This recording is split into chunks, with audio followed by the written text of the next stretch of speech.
Recently, I went on vacation with my family, and as I often do before a trip like that, I go to the friendly local game store looking for games that I haven't played yet and that are small and portable. And Mindbug First Contact caught my eye precisely because the box already isn't particularly big, and the game can actually be made even smaller if you don't bring the box and you place all of the components that you see here in a sandwich bag. Two-player dual card game, which I didn't play on vacation because I forgot to pack it. So actually I only played it recently in February with a friend of mine. So two-player dual game, co-designed by Richard Garfield, and you can definitely see some similarities with the famous game by Garfield, because here you'll be playing cards representing fantasy creatures, in this case anthropomorphic animals with different powers, or sometimes just weird animals, and after you play them you send them to attack the opponent. There is a life tracker that starts at 3, and one of the ways in which you win the game is to reduce the opponent to 0. Another way is if the opponent cannot perform any action during their turn, and that's again that you win by attrition.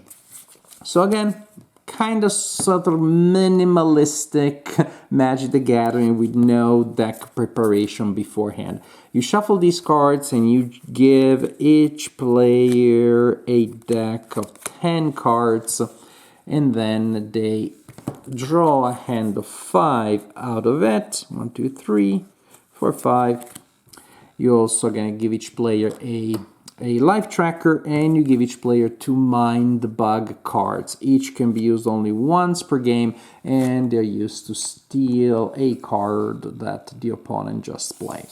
So during your turn, you have 1 or 2 options. You can either play a card from your hand or attack with a card that you already played in a previous turn. And suppose, for example, I decide to play the Luchator, and that would end my turn, and I draw another card. Again, you only have 5 in your deck, but when the deck is exhausted, you don't draw anymore, but you still play, and again, you possibly lose only when you cannot perform any actions, meaning you don't have anybody to attack with. And that would be it for now. Or would it? Remember those mind bugs? If the opponent still has a mind bug available, they can spend 1 to immediately take control of a card that you already played, that you just played, in which case you immediately take another turn. And maybe now I decide that I want to play the Tiger Squirrel. And there are a lot of interesting effects. And for example, when I play the Tiger Squirrel, I defeat an enemy creature with power 7 or more. So when I play it, unless they steal it with the mind bug, then that would kill that, would defeat that enemy right there. So again, maybe after a couple of turns, my opponent has these things there, and I have these cards here. Because remember, the other option is either you play a card and you place it in front of you, and then may get stolen or not, or instead of playing a card, you attack with a creature. When you attack with a creature, you simply send it against the opponent. The opponent has no defenses, they lose a life. If the opponent has no defenses that apply, they also get attacked. For example, this can only be stopped by other sneaky creatures. Oh, but this one would have has Hunter while an enemy creature does, repeat for sneaky. So this one would block that one. Otherwise, if that one wasn't there, the sneaky goes through. When a creature blocks another creature, simplified version of Magic the Gathering, you look at the strength, which is the number in the top left corner, and the higher number defeats the lower number, and that's how that works. If they have the same number, they defeat each other.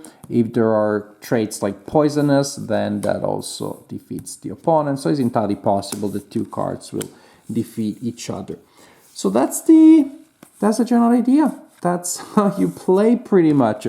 A lot of the game, of course, comes from the different unique effects and from the mind bugs. That it's really cool that you can do that. So it's a very simple game, especially if if you have a kid that can play Pokemon, well, they certainly can play this one, which is considerably simpler than Pokemon. The art is very cool. I really like it. And what you have here is a simple light filler. It's a two-player game with a very large bluffing component, very much so. Because ultimately, if I play a card, there is the possibility that my opponent will steal it from me. So in an ideal world, I'm playing a card that is really nice and captivating and tempting for the opponent, especially if I have something in my hand that can later defeat it, can later get it back. And the way, the timing of the cards, so is extremely important. So, for example, this one is okay if it is defeated, but only at the right time, so I can take control of other creatures. This one is very powerful because it makes other creatures that I control more powerful. It's one of those that really, if you can, want to prevent the opponent from having. Hunter can defeat an enemy creature with power 6 or more, so very good for taking down the biggest beasts, and so on and so forth. The interaction, the interlocking of the actions makes the game really, really interesting, again, for what it is.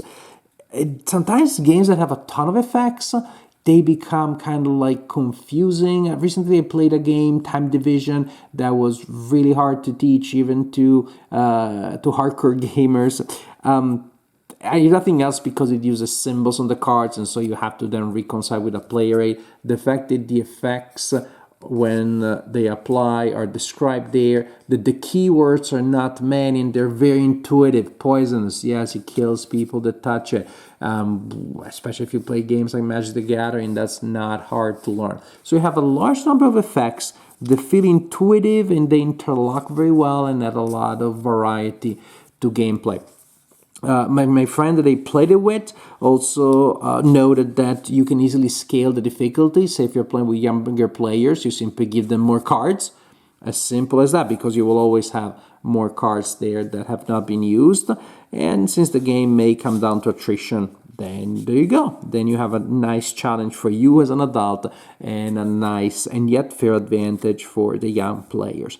So I bought it without knowing absolutely anything about it other than the box looked cool and it was small, and I'm happy to have this little simple filler in my collection. Definitely a pleasant game, again, in its category, in its family of quick, simple little fillers.